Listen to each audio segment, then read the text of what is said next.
Praise the lord. దేవుని శ్రేష్టమైన నామంలో మీ అందరికీ శుభాలు తెలియజేస్తా ఉన్నాను.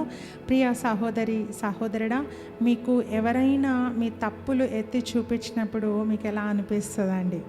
ఎవరైనా నువ్వు చేస్తుంది తప్పు, ఇలా చేయకు, ఇలా చేస్తే నువ్వు దేవుని దీవెనలు పొందుకోవు అని ఎవరైనా మనల్ని సరి చేస్తే దాన్ని మనం ఎలా తీసుకుంటా ఉన్నామో చాలాసార్లు మనకు కోపం వస్తూ ఉంటుంది.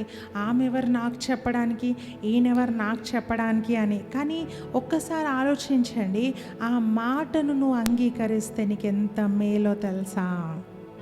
వాళ్ళు చెప్పే మాటను నువ్వు పాజిటివ్గా తీసుకుంటే నీ జీవితంలో ఎన్ని దీవెనలు, ఆశీర్వాదాలు నువ్వు చూస్తావో వర్ణించలేమండి. తప్పును సరి చేసినప్పుడు ఆ తప్పును సరిదిద్దుకోవాలి. హల్లెలూయా. వాక్యం చెప్తా ఉంది, సామెతలు 16:20 చదువుకుందాం. ఉపదేశమునకు చెవియొగ్గువాడు మేలు నొందును. ఎవరైతే తప్పును సరి చేస్తారో, ఉపదేశం చెప్తారో, అప్పుడు నువ్వు చెవి ఒగ్గితే, యాక్సెప్ట్ చేస్తే, అయ్యో ఇది నా మంచికి అని నువ్వు తీసుకుంటే నువ్వు మేలు పొందుకుంటావు. నువ్వెవరు నాకు చెప్పడానికి, నేను ఎందుకు వినాలి అని నువ్వు ఉపదేశాన్ని త్రోసివేస్తే నువ్వు కీడును పొందుకుంటావండి.